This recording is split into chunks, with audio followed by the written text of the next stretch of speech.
World Financial Group offers entrepreneurs from all backgrounds the opportunity to start their own business on a level playing field. Dr. Yana Woodhouse, receiving the WCM Wall Street Pioneer Award by the United Black Wall Street of America, Inc., is one of those entrepreneurs. I see WFG and TFA as a place where African Americans with an entrepreneurial mindset can flourish. And the bonus, we help families and serve the communities across the country. To learn more about us, go to worldfinancialgroup.com.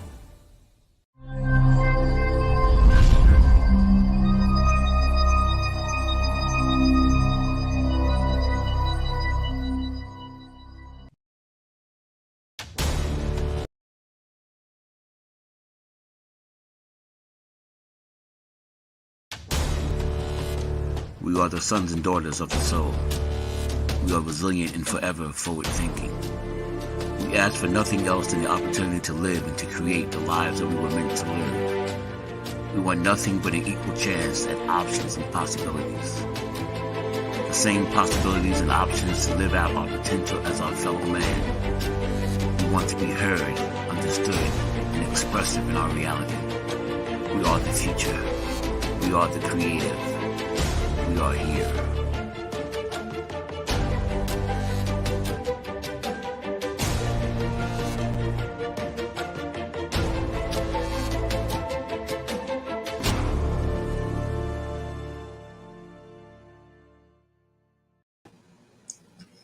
Happy Monday, everyone, and welcome to the Bold Show with me, your host, Marie Dunn. It is always a pleasure to be in this space to talk about our stories, to hear your stories, and also to remind you that we are all resilient and everything that we need to get us through lives within us. But we have to recognize that. And until you do, I am so sorry you're at a disadvantage. But it's all possible. Believe you can, have faith, and be willing to do the work, and you will definitely get through the process. Trust the process. And remember, there are no shortcuts. Success, it's difficult. It's not easy. I don't care who tell you that it is easy. And a lot of times we see the end results, but we never understand the stories behind it and how we got there, because there is a story, right?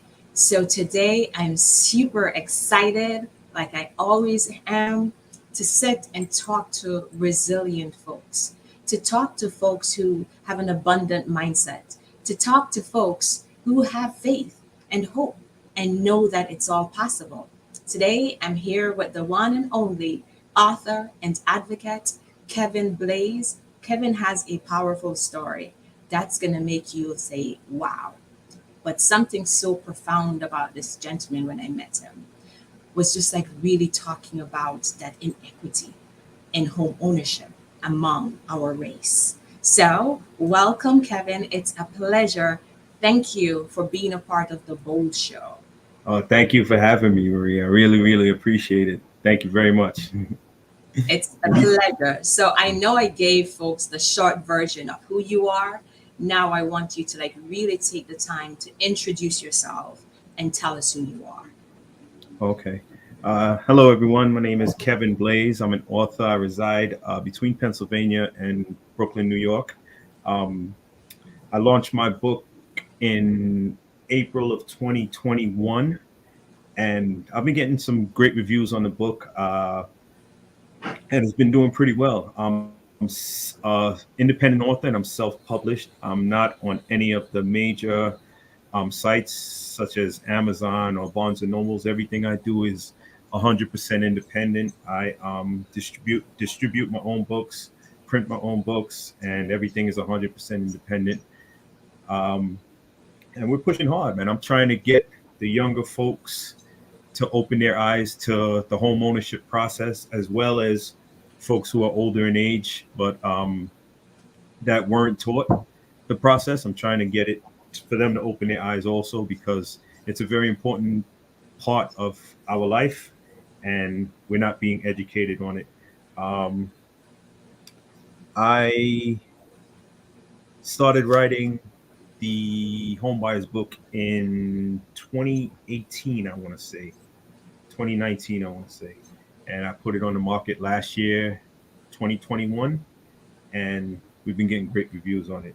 As far as myself, I never thought I would be a writer. I didn't have that intention when I was growing up. I worked construction for a lot of years and transferred over to New York City Transit later on. And I'm still there today. But pretty simple guy. I go to work. I like to hang out. And majority of my time right now is being taken up by my books. That's what I'm putting 100% of my effort into is my books. Awesome. Thank you so much for that wonderful introduction. But I'm going to tell you something. There is nothing pretty simple about who you are. It takes a lot of courage and it takes so much to want to put yourself out there and be so vulnerable.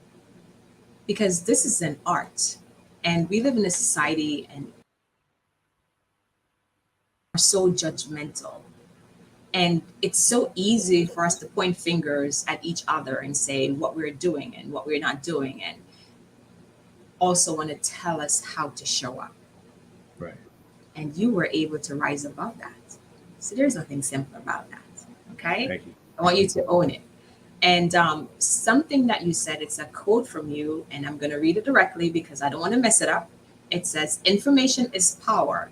And a lot of us want the information and do not know where to turn to receive it. We're changing this and changing history. Right. That is powerful because I know knowledge is power and information is freeing. Because once you know, it's such a sense of liberation. So before we get into the creation of your book, talk to me about what led you to the point of writing this book. How did we get here? Honestly, by chance. It wasn't an intention of mine at all. I don't. When we met, I had two of my books on display. I had my fictional book, and I had the information book.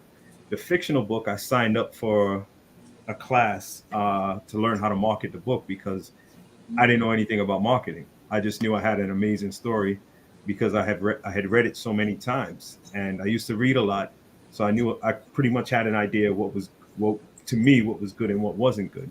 So I signed up for this class with my guy Sean Blanchard, and at that time the class was $997, so call it $1,000. I went into the class to learn how to market my fictional book, but when I got into the class, every author in there had a pain book, how to uplift yourself.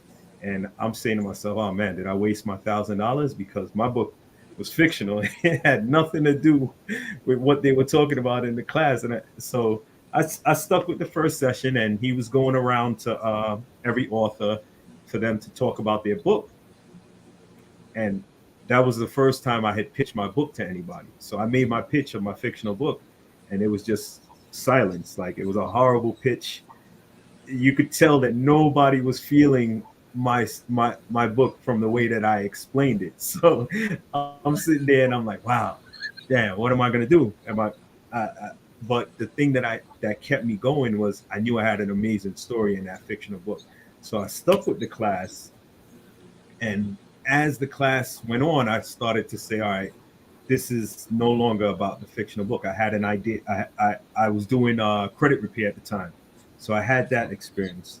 I had the home buyers experience, which was good and bad. And I started thinking, I can put this out there as well to go along the lines of what this class is doing. My brain started racing and saying, I can join this class outside of my fictional book. And I also had the home buyer, and I also had the real estate experience. So that I put the pen to paper, and it just blossomed into something else. But it was by accident. It wasn't intentional at all. So thank you so much for sharing that.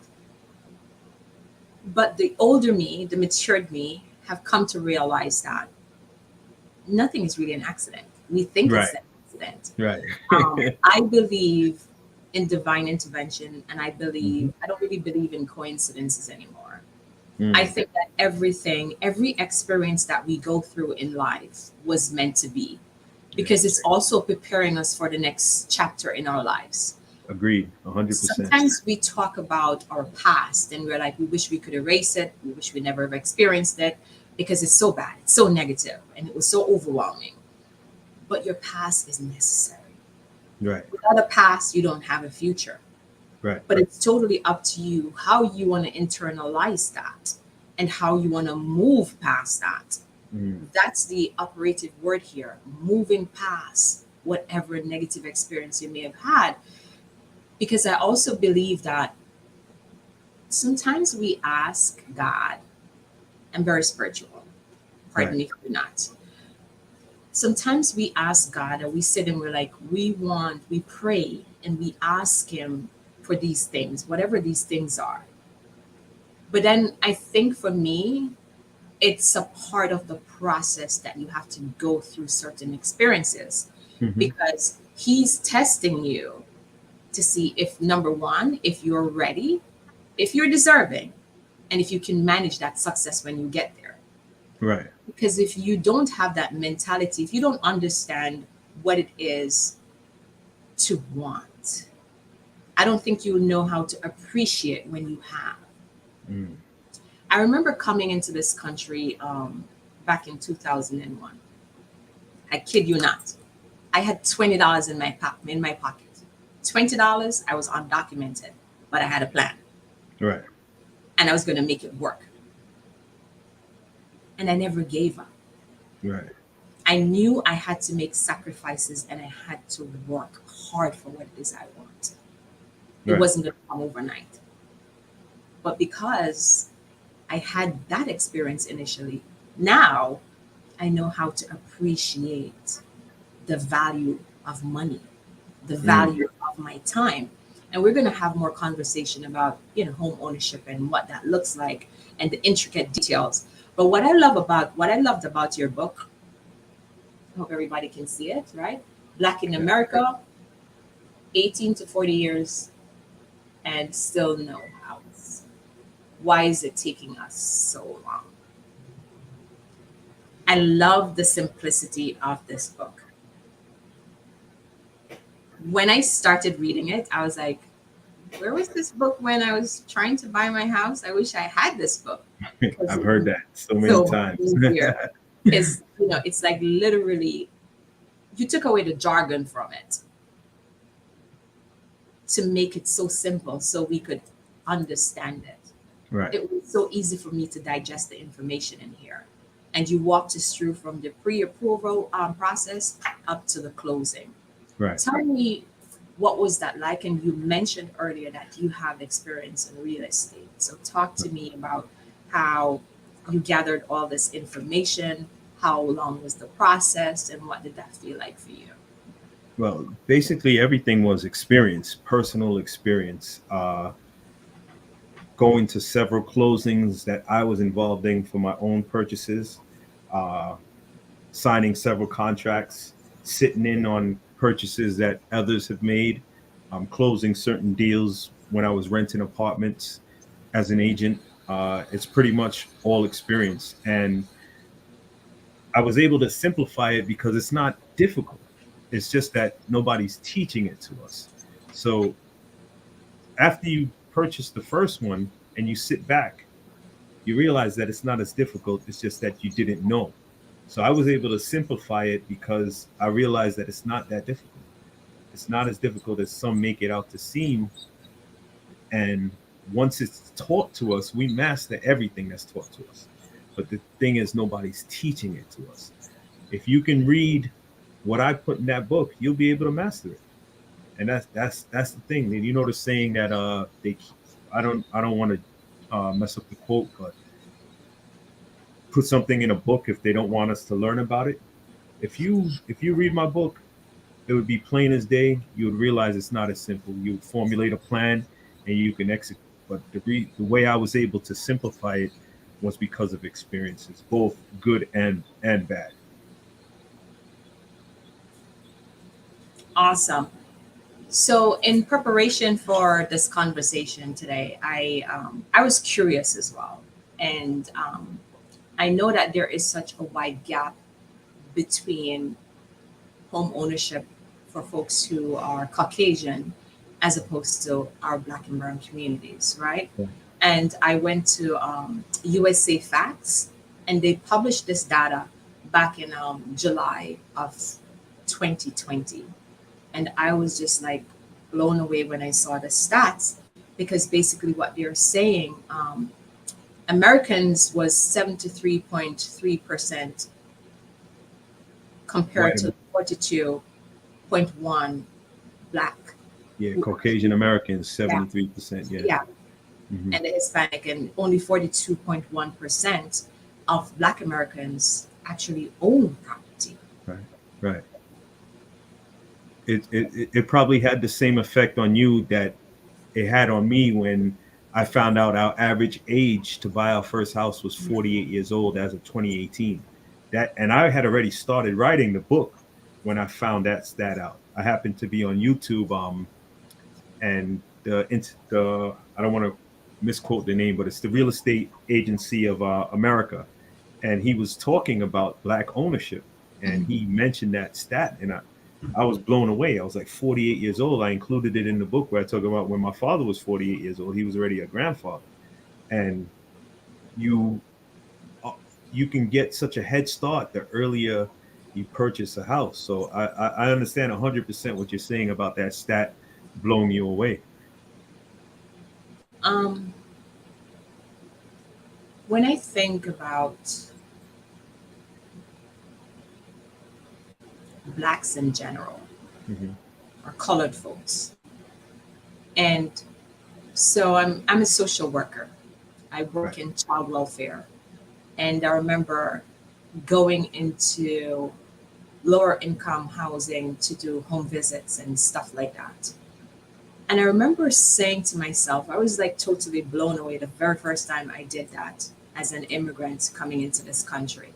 Um, because I know how much, as a Jamaican, how much we value our property, how much we value ourselves as human beings. And then to walk into these projects, quote unquote, and to see how people treat where they live anyway. That in itself just made me think, and I did a double take, and I said to myself, where are our priorities? That was a question that I asked myself. And when are we going to realize that we have control, we have power, but we got to want it? Because I think like the systems here, I believe, and this is just my personal opinion, I feel like the system from welfare, HRA, it's an oppressive system. Okay. It's designed to keep us that way. Right.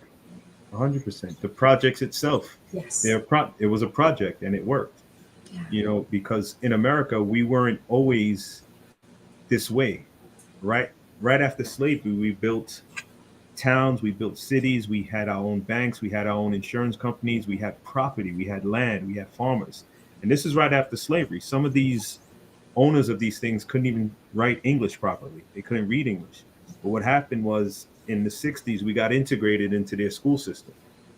Their school system taught us to go to school and get a job, to put on a suit and tie, and that equaled success. Meanwhile, we had wealth.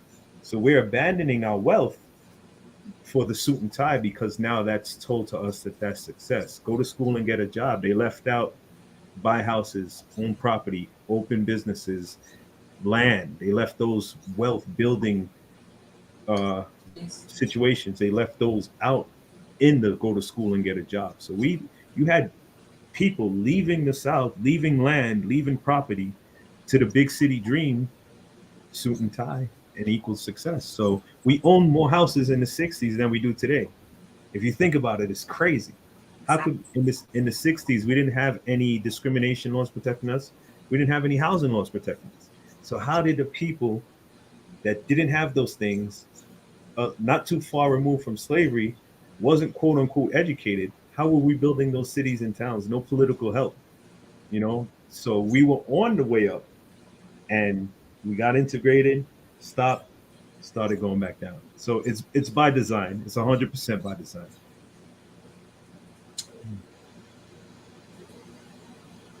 The more I hear, the more I listen, the more I read, and I talk to people, I network, and I hear these stories, it's so disheartening to me.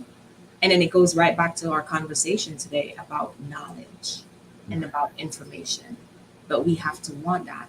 So, talk to me about a time, because I know like you are one of the few who figured it out, Mhm.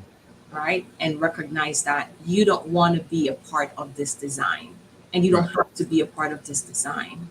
Um, but what was that defining moment for you that made the light bulbs go off?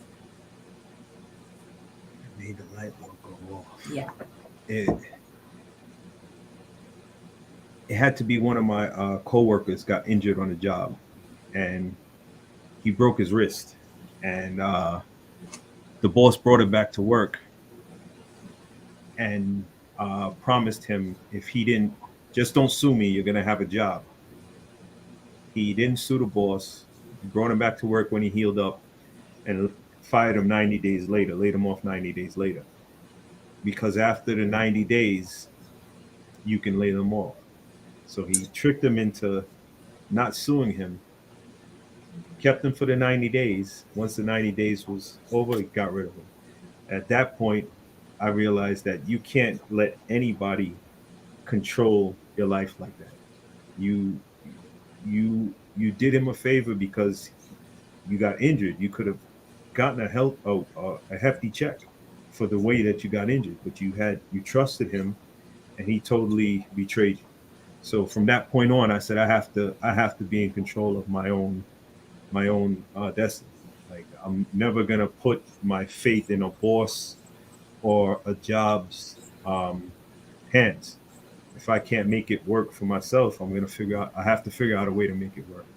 And that was before I even considered writing. That was just my mindset. The writing came further down the line because this was early in the 2000s. But I knew there had to be a change. Okay. So you knew you had to be there had to be a change. Yeah. And how did you start that change? I started to change. I want to say in 2016, I started working off the books, and I realized how much income, how much money I was able to put aside working off the books.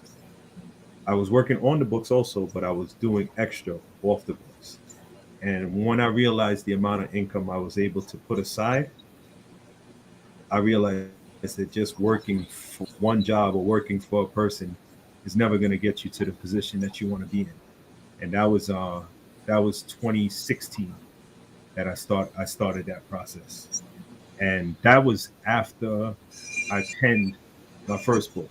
So my first book was already penned, but my mindset was still, oh, I got to get up every day and go to work. I got to go to work. I got to go to work. That's the only way. But it's not until I started working off the books, which you weren't supposed to do, that I realized that no, there's more to this than just working for somebody and looking for a pension. So you got the concept of multiple streams of income and you Right. read it.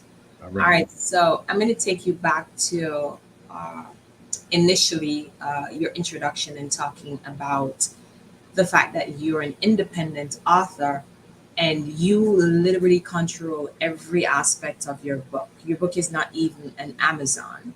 Right. You control your marketing. You're doing everything solely by yourself. Now you're a Right. full-time author and an advocate. We'll get into the advocacy aspect of it in a few, but I want to understand your drive and your willingness to jump because that's a risk that you take. Right. Talk to me about that. You have to believe in yourself. If you can't expect anybody else to believe in you if you don't believe in yourself. Like I know what I have is powerful. I know what I have is worthwhile, and I know what I have is unique. So there's nothing that anybody can do or say to change that mindset. So that's what I go off of. I pray to the Father for strength. I thank the Father for strength to be able to go outside and push my product.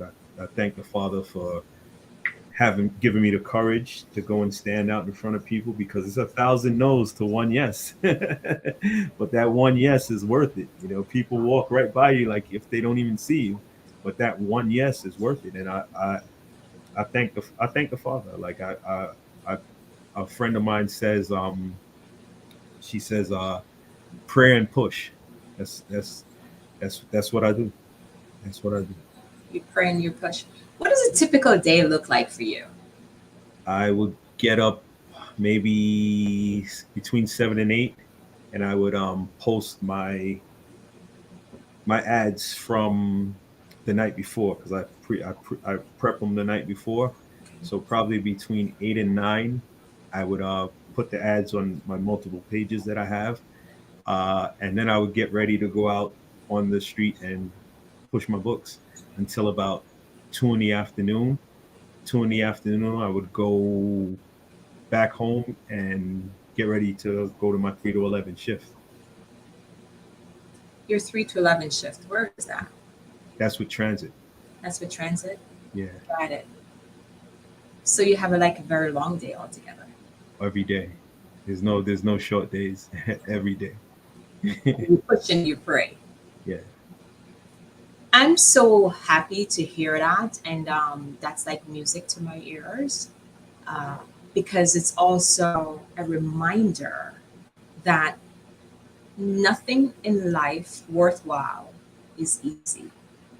It takes dedication, it takes consistency, Mm-hmm. and a lot of positive self-talk. Correct. Because when the moment gets so tough and you feel as if, why am I doing this again? And like you said, the consistent no's that you get. So is it every day that you do this, or do you do like a Monday to Friday? What does your schedule on the road look like? And do you change locations? How do you do it? What does that look like? I go all over the city. I try to go out as much as I can. I go downtown Brooklyn. I go Flatbush and Church Avenue. I go Eastern Parkway, and I go to Prospect Park. I go to a lot of pop-up events, like like the event that I met you at. Mhm. Um, but I try to go out. I try to go out every day. I try to go out every day. And what you said is important about this talking to yourself, Mhm. because you can get all the mentorship, you can go and join all the classes, the inspirational videos, you can do all of that, but it's what you do when nobody's there. It's just you that's going to get you to the level that you want to get to. Is if you can't motivate yourself, then all the talking and all the coaching that they do is only going to take you but so far. It has to be in you to get up when you're tired to go out there. It has to be in you to when you're tired to write. It has to be in you. If it's not in you, then it's not going to happen. Nobody else can do that for you. Absolutely. What would you say is your greatest inspiration to date? Greatest inspiration to date. Greatest Or inspiration. let me rephrase that. In looking back on your journey from where you started to where you are today, what's your biggest achievement, or what's something that you've learned that's so profound that keeps you going and that you hang on to? Something that keeps me going Yeah. is the reaction that I get from people when they read my book.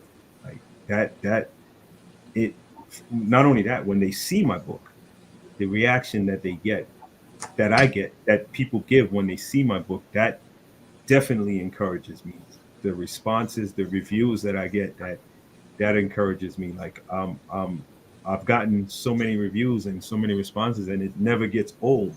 Like it makes me push even harder, because I know there's so much more people I can reach that haven't seen my book.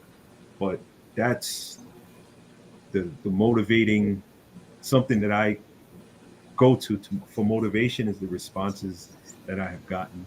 As far as inspiration, the most, I have a few people that have inspired me greatly, that still inspire me to this day. Anthony Lally, who I speak about in the Blacks in America book, Broker. He inspired me from back then, because he was at such a young age and he had purchased so many properties, owned his own brokership. But even to this day, he was over 300 pounds. Now he's in bodybuilding competitions and he's in his 40s. So from that inspiration to what he's doing now is just totally on another level. I talk about him in my book. There's another brother, Derek Grace, that he's in his mid 30s, early 30s, and he just changed my mindset totally. I signed up for a class with him for $299. It was a one-on-one session. And again, I was, trying to learn about marketing my book. I had questions for him. And right off the back, he introduced me to his printing company, saved me thousands of dollars. But aside from what he's taught me, just his mindset of, we don't need them, they need us, and we can do it together, is amazing. And for him to be so young, to have that knowledge. I tell people all the time, age is just a number, man. Wisdom can come in any age. Any age wisdom can come in. So those are two men that inspire me up until this day. They play a great role. Then I also talk about a coworker of mine, Tanaka Samuel.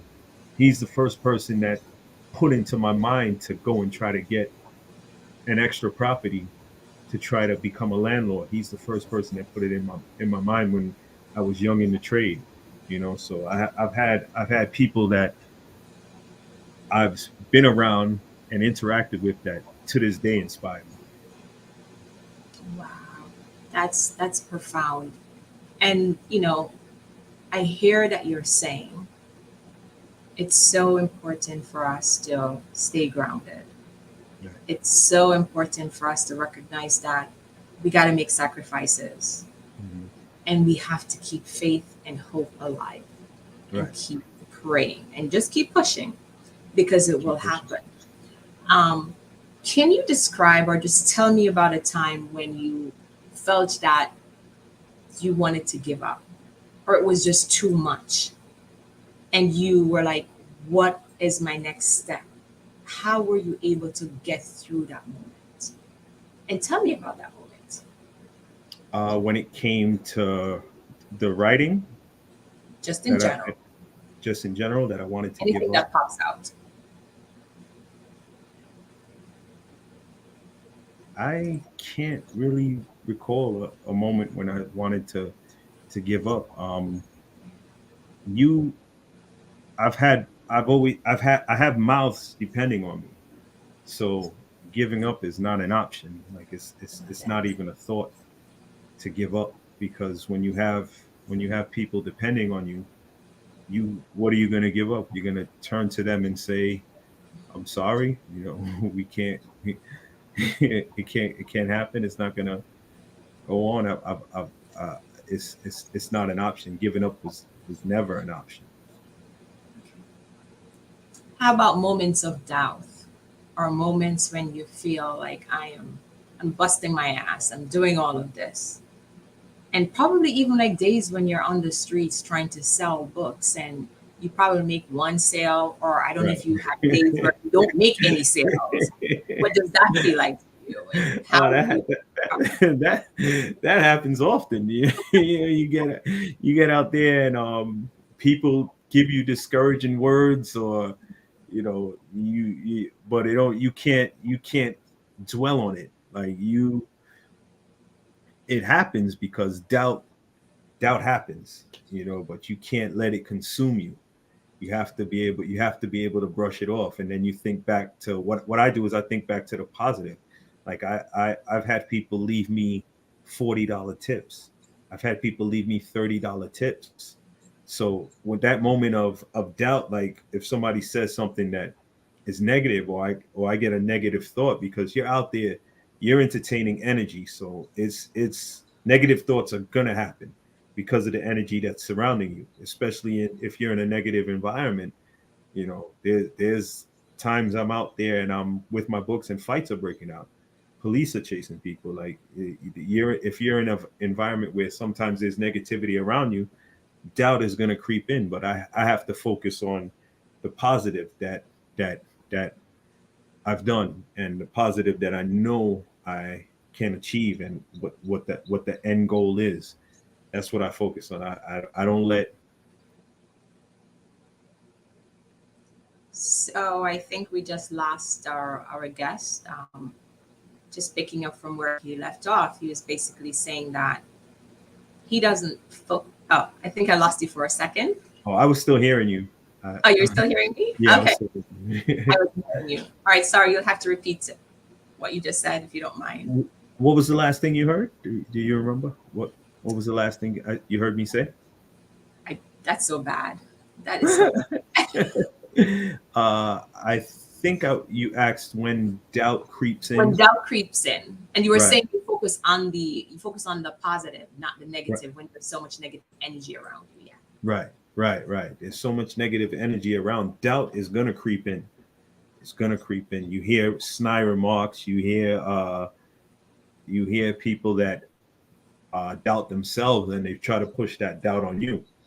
But being around people, you're gonna absorb some of that energy, some of the negative energy, but also you absorb positive energy. Like even though the environment may be negative, I get so much positive energy when I'm out there. I get more positive energy than negative energy, even though it's more no's than yes, because the positive energy that comes is it lifts you up so high. Like you absorb it, and you go with that. Like I've told stories that every time I go out, something amazing happens. So that keeps me going. It keeps me going. It's not often that you see us out there with physical books on a street corner, and a lot of people do appreciate that, and they comment about that. Awesome. What does sales look like for you? How is the sale with your book? How is it? They vary. It varies. Some days are amazing. Other days I've walked out of there with $3 in tips. But I know that those days that I haven't done well, like if I go to a pop-up shop and I don't do well, it's networking. There's networking, and networking is a big key. It's not always about the income. The income was great because I'm paying for my daughter's school out of pocket. A nursing school, I'm paying for that out of pocket. So the income is a big part of it, but that's not all there is to it. Like you meet some amazing people out there, and that you have to. I realize that it's much bigger than just the sales of the book. That's a great part of it, but it's much bigger than just the sales, especially at this point, because I want to get into the high schools to be able to teach 11th and 12th graders. That's another reason why I made the book so simple. After 11th and 12th grade, they're in the real world. Some of them aren't going to college. A lot of them aren't going to college. Now they're in the real world. So I simplified it enough that 11th and 12th graders would be able to understand it, and I could try to change their mindset on home ownership, even if their parents didn't own homes.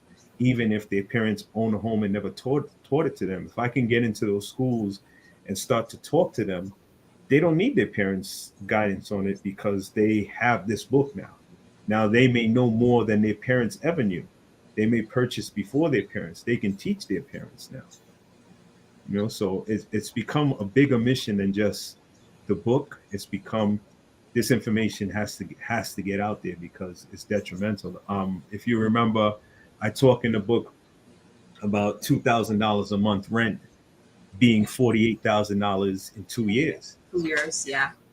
If I can reach high school students and let them understand those economics, then we can change their mindset. Now they realize, wait, let me stay home, let me downsize a little, let me stack some paper. I'll be able to travel a little, I'll be able to do this and that. I won't be locked into paying somebody's rent and set myself back 15 years. That's the mindset I want to try to get the younger folks into. Mhm. So I'm going, one of your chapters, naysayers, because you were talking about negative energy. Something I highlighted, and it says, if you listen to naysayers, you won't accomplish anything. Even if you don't reap all the benefits of the house, your children will. And who doesn't want this for their children? That's profound, because I also believe that we're on this earth to be of service to others. Right. And our children are future men and women of tomorrow. And it's our responsibilities as adults, even if we're not a parent, to model those behaviors, to nurture that and let them understand that we are preparing them, because children, they pay attention. Children See it. live what they learn, and they learn what they live. They When see you everything. when you think they're not looking, they're on the sitting, and they're like sponges. Right. They absorb everything. So why not feed them positivity? Mm-hmm. Why not feed them wealth and health? Mm-hmm. So, because it's really devastating for me when I've had the opportunity to talk to some of my youths, and I'm like, hey, so where do you see yourself? What are your plans? And some of these kids actually look at me and say they want to get an apartment in the projects. Mm. While there is nothing wrong with the projects, I'm not Mhm. knocking the projects, because we have to start somewhere.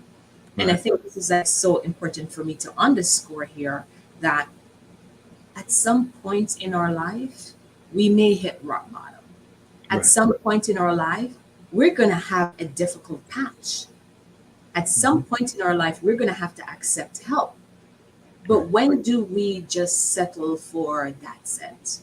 When do we start craving and become hungry for more, knowing that it's so much more to our lives than just getting up every day and just living?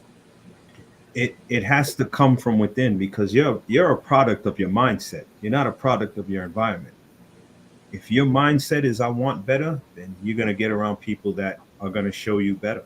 If your mindset is this is all that there is, then that's what you're going to get. And this is why reading is so important. And this is why so many people are followers, because they don't read. You become a leader, and you can lead people when you read just a little bit, because the majority of people aren't reading. If your mindset is I got to get to another level, you're going to get to that next level. If your mindset is oh, this is what it is, then that's exactly where you're going to stay. I want to touch on something that you mentioned with parents. I talk to a lot of Caribbean folk when I'm out on the street, and I talk to them about the home buying process, and I get a lot of responses from them. I have my house back home. I'm not buying a house in America. My house back home. I'm going back home. I'm going to live back home. And I understand that you want to get back home, but the kids and grandkids are not going back home with you. You need to learn this process so that you can show them what it is to survive here. Some of them have never been back home. Some of them go back home and they hate it. So they're not going with you to live back home. They're going to be here. You have to be able to show them. And, some of them disregard my talk to them, like, oh, that's their problem, which is sad. We laugh, but it's really sad that that's their mindset. But they have to understand that we have to start to think generational wise. Not everything is going to be that I'm going to reap the benefits out of. I need to learn how to do this, because we were given we were at a disadvantage. The others had a head start. So it's going to take a while for us to catch up. But if we're not willing to learn to show the ones coming up, we're just going to keep going backwards. Absolutely. And what is your greatest achievement as a father? So far, it's my two oldest leaving school without student loans. I think that's it hasn't been easy, but I think that's my greatest achievement is them understanding why I push the way I push, and them so far, because they're not 100% done, but so far the amount of time that they put in is all without student loans. It's big. You want to be able to give them a give them a head start, and it's taken a lot of sacrifice, but I think they're worth it. If I didn't think they were worth it, I wasn't going to do it. Reality, you have to be honest with yourself. Like I'm not gonna pour into an empty vessel. Yeah, I would still communicate and try to show them, but I wouldn't take my time, my because you don't get time back. Yeah. So I wouldn't take my time and invest if I didn't think they were worth it. And they definitely, to me, I don't regret it at all. It's actually fun meeting the challenge to be able to help them out that way. Absolutely. Awesome. What does the process looks like for you? If someone out there is probably thinking they want to publish a book, but they don't understand the intricate details because people see books being published, right? Right, But they right, don't understand the nuances and all of the work that right. goes into it. Can you talk to me a little bit about that? Sure. The real work starts after the book is finished. That's when the real work starts, because you have to market, you have to promote, you have to network, you have to get in front of any and everybody with your work. Like I have the luxury of talking to a lot of authors because of the route that I chose. I chose the Master P, sell your book out of your trunk, my style of doing it. So I'm out there interacting with people on a regular basis, and I've run into so many authors. And the one common thing is that so many of them are not selling books. We have this mindset that if one person does it this way, that's going to work for everybody, and that's not actually true. The If you have 1,000 authors and all of them are selling one book, the only person making money is Amazon, because Amazon has all of them thinking that Amazon is the only way to sell your book.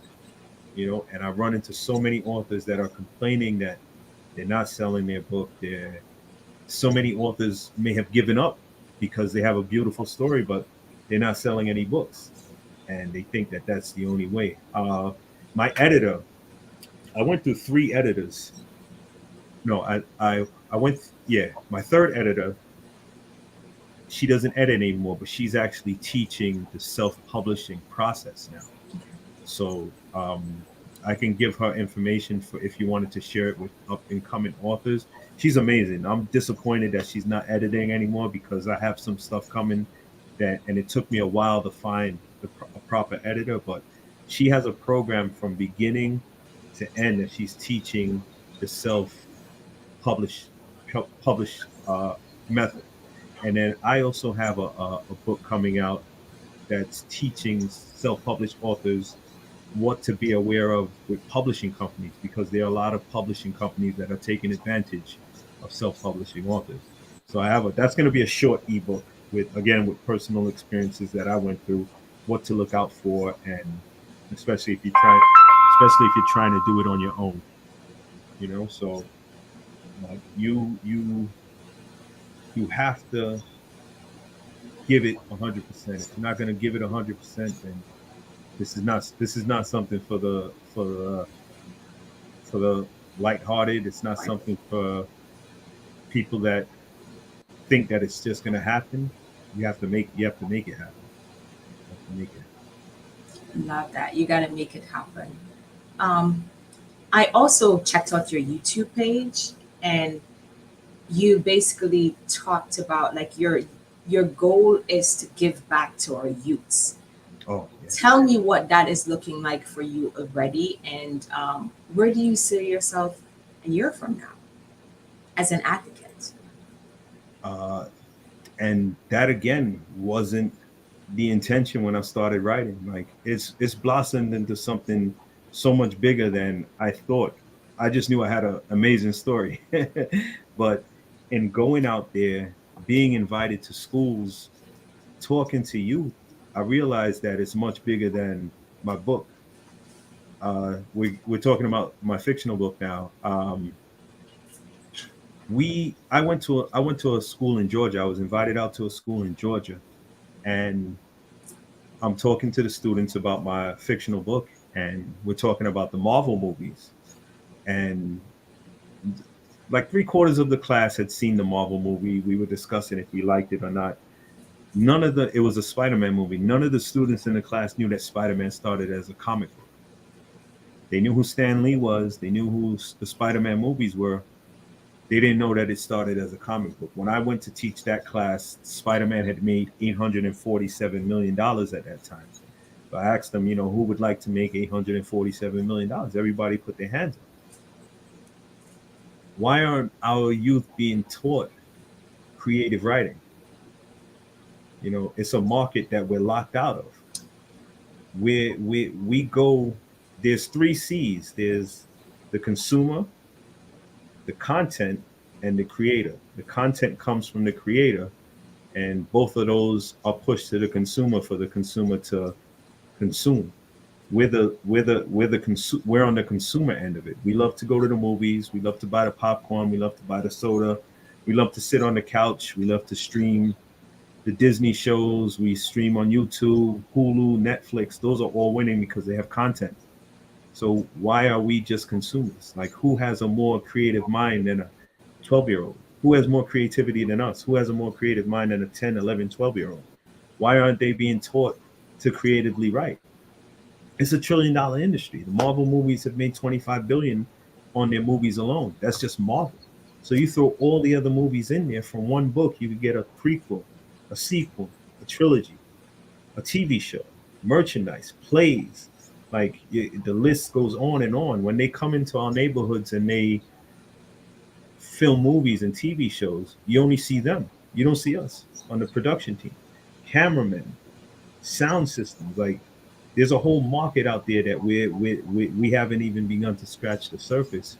And when I get into schools to talk to youths, or even if I'm standing out in the street and I'm talking about my fictional book, because that's my baby, it's become more than my baby. It's become, you need to start to expound on these kids' creativity, because without content, there's no Netflix. Without content, there's no Disney. So why aren't we being pushed, and why aren't our youth being told to tap into that creative mind? We're more than just athletes and rappers. Those are great careers, but we're more than that. If I can pay an athlete $100 million, how much am I making? When you write, you can copyright, you trademark, it's ownership. Now they have to come to you to pay you for your work, to use your work. Intellectual property. That's it. So it's become much more than just my book. It's become, I need to open up these children's minds to being creative. And when I talk to the parents, I tell them, talk to them, see if they have some creativity in them. Try it. The parents have dropped the ball because they've made reading a punishment. The turn off the TV and go read a book, or turn off the video game and go read a book. Now you're making a child hate a book because I was doing something fun and you stopped me, and now to go read. And I don't see you reading. You're telling me to read. I see you struggling. You're telling me to go read. Why didn't you read? So when I talk to parents, I try to tell them you have to be more creative. One creative way that I explain to them to try to get children to read is challenge them. Find a movie that they like. See if it had a book about it first. I guarantee you the book is going to be more interesting. And then make a deal with them. If they enjoy the book more than the movie, you go out to eat, or you go to the movies or something. Like, get creative with it. But turn off the book, turn off the TV and go read a book is barbaric, man. Like you're not gonna get any results with that. Absolutely. Um, well, Kevin, it was such a pleasure having this mild conversation, mild yet so powerful conversation. Um, Thank you so much Thank you. for sharing your story. And one of the biggest takeaway for me, and I hope that my viewers will also, when they get a chance to view this, to understand the importance that of consistency, dedication, making a plan, and not giving up. You got to keep pushing even when it's so difficult. You just got to tell yourself it's okay, or reflect on a time when you had some great laughs, Mhm. whatever it is to get you through those difficult moments. Because none of us will escape those times. It's all necessary. At some points in our life, we all went through something, but you could grow through it and you learn from it. So thank you so much. It was a Thank you. pleasure. And what final words would you like to say? And also tell the viewers where they could find your books, where they could find you on social media, and any plug that you want to put out there. Just take this. We have a few more minutes before we wrap this up. Just Okay. tell the viewers what's on your mind. Okay. Touching on what you were just speaking of, never giving up, your circle means a lot. If you have a circle that is not encouraging, if you have a circle that's negative, if you have a circle that's not about anything, then more than likely you're gonna follow that path because it's what's around you. If you're the smartest in the room, you got to get to another room. You can't have that negative energy around you. It's to trim the fat season. We don't have time to waste. We're already at a disadvantage. So if you have people around you that are not about anything, you got to get away from them. Start to get around people that are doing what you aspire to do that you can learn from. That's my advice to anybody that's trying to do better is to get around people that are doing what you want to do. What you eat is who you are, and we're not even talking about food. We're talking about your social media. We're talking about your music. If your social media is just fighting all day or negativity all day, then that's what you're going to be. You have to. You can do a purge of your social media and start to follow people that are giving positivity. That your social media account can totally turn your life around if you get follow the right accounts. But I'm sorry if I talk too much. I do tend to babble on a lot, but you can find me. Let me talk a little bit about my baby. This is book one in my trilogy. I'm taking this to an animated movie. This is what started the movement. This is Dogs of the Wild. It's about dogs against wolves battling for supremacy. All the other animals join in on what side they think is going to win or what side they're forced to join in on. Takes place in a mystical forest untouched by humans. If you like action, suspense, thriller, page turner, this is going to be the next big thing. I've already finished book two. It's double the size of book number one. I've been getting some excellent reviews. We're going to take it to an animated movie. And this is what I'm talking about when I talk about the youth have to tap into their creativity. It's not often that you see someone like me pushing a book like this, but I want them to be able to see that if I can do it, they can do it. So it's become much bigger than my baby. This is my baby, but it's become much bigger than this. So look out for this. We're coming to the big screen. We're coming. Book one, book two is done. Book three is in my head, and we're coming. Right here, you can find that at www.dogsofthewild.com. Yeah, www.dogsofthewild.com. You can find this book. Here is my coloring book to Dogs of the Wild. This I newly released. What I did with this one is I'm introducing the characters of the trilogy to younger kids before they're at the reading age of the trilogy. So what I did is I put some crossword puzzles in there. I put some mazes in there. I put some fun facts about animals in there, and I put the characters from the book in there.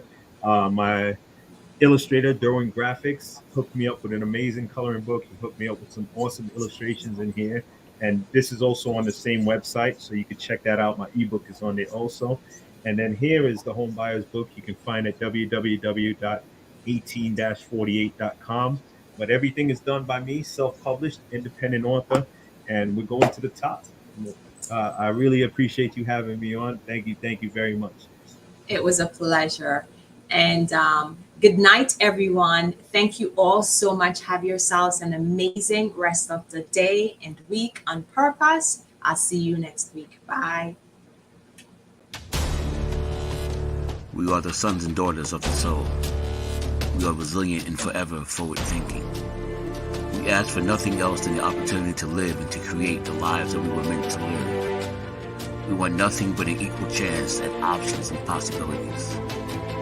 The same possibilities and options to live out our potential as our fellow man. We want to be heard, understood, and expressive in our reality. We are the future. We are the creative. We are here.